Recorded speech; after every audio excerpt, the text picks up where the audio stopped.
Hello నమస్తే, నేను journalist YNR. Megastar Chiranjeevi ఆంధ్రప్రదేశ్లో ఎన్డీఏ కూటమికి సంబంధించిన ఒక ఇద్దరు అభ్యర్థులకి తన మద్దతు ప్రకటించారు. ఇప్పటికే పంచకర్ల రమేష్ బాబుకి, అలాగే అనకాపల్లి నుంచి భారతీయ జనతా పార్టీ ఎంపీ అభ్యర్థిగా పోటీ చేస్తున్న సీఎం రమేష్కి.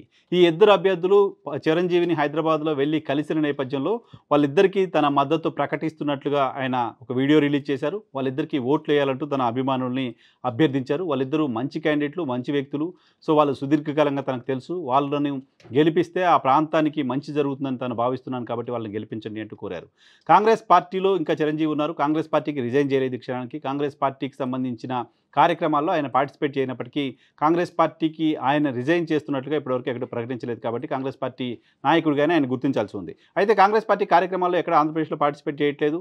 కానీ ఆయన కాంగ్రెస్ పార్టీలోనే ఉండి ఆ పార్టీకి రిజైన్ చేయకుండా ఎన్డీఏ అభ్యర్థులకు, ప్రధానంగా భారతీయ జనతా పార్టీ అభ్యర్థికి మద్దతు ప్రకటించడం ఏంటి అంటూ రకరకాల చర్చ బయట జరుగుతుంది. బట్ కాంగ్రెస్ పార్టీ వైపు నుంచి మాత్రం అధికారికంగా దానిపైన ఎలాంటి రెస్పాన్స్, ఎలాంటి స్పందన ఇప్పటివరకు లేదు. అయితే చిరంజీవి కేవలం వీడియో రిలీజ్ చేయడం, ఒకరిద్దరు వ్యక్తులకు సపోర్ట్ చేయమని చెప్పడం మాత్రమే కాకుండా తన సోదరుడు జనసేన పార్టీ అధినేత పవన్ కళ్యాణ్ కోసం ఎలక్షన్ క్యాంపెయిన్ చేయబోతున్నట్లుగా సమాచారం అందుతోంది. పిఠాపురంలో వచ్చే నెల 5 నుంచి చిరంజీవి అలాగే కుటుంబ సభ్యులంతా, ఈవెన్ రామ్ చరణ్, మిగతా కుటుంబ సభ్యులంతా కూడా వెళ్ళి పిఠాపురంలో పవన్ కళ్యాణ్ గారి తరపున ఎన్నికల క్యాంపెయిన్ చేయబోతున్నట్లుగా సమాచారం అందుతోంది. సో ఇదే జరిగితే కాంగ్రెస్ పార్టీ దీనిపైన ఎలా రెస్పాండ్ అవుతుందో చూడాలి.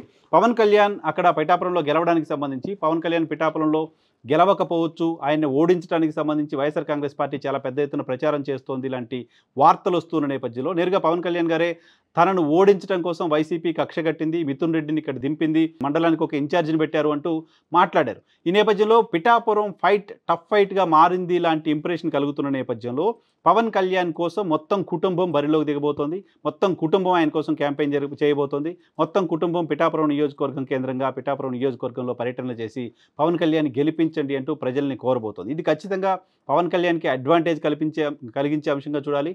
పవన్ కళ్యాణ్కి చిరంజీవి అలాగే కుటుంబ సభ్యులంతా వెళ్ళి అక్కడ క్యాంపెయిన్ చేస్తే డెఫినెట్గా పొలిటికల్ మైలేజ్ వచ్చే అవకాశం ఉంటుంది. పవన్ కళ్యాణ్ విజయావకాశాలు మెరుగుపడడానికి సంబంధించిన అవకాశం ఉంటుంది. అయితే చిరంజీవి కూడా క్యాంపెయిన్ చేయటం, రామ్ చరణ్ మిగతా కుటుంబ సభ్యులు వెళ్ళి క్యాంపెయిన్ చేస్తే వాళ్ళకి పార్టీలకు సంబంధం లేని వ్యక్తులుగా ఉంటారు కాబట్టి ఆ క్యాంపెయిన్ను పవన్ కళ్యాణ్ గారికి ఉపయోగపడ్డా రాజకీయంగా వాళ్ళకి ఎలాంటి ఇబ్బందులు ఉండే పరిస్థితి ఉండదు. బట్ చిరంజీవి గారు ఇంకా కాంగ్రెస్ పార్టీకి సంబంధించిన నాయకుడిగానే ఉన్నారు కాబట్టి ఆయన క్షేత్రస్థాయికి వెళ్ళి జనసేనకు, ఎన్డీఏ కూటమికి ఓటేయమని చెప్పడం అనేది కొంత అనైతికంగా ఉంటుంది. కాబట్టి మే 5 లోపు, లేకపోతే ఆయన క్యాంపెయిన్కి వెళ్ళే లోపు కాంగ్రెస్ పార్టీతో తన బంధాన్ని తెంచుకోవడమా, లేకపోతే కాంగ్రెస్ పార్టీతో తనకున్న బంధానికి సంబంధించి ఒక ప్రకటన చేసే అవకాశం కూడా కనిపిస్తోంది.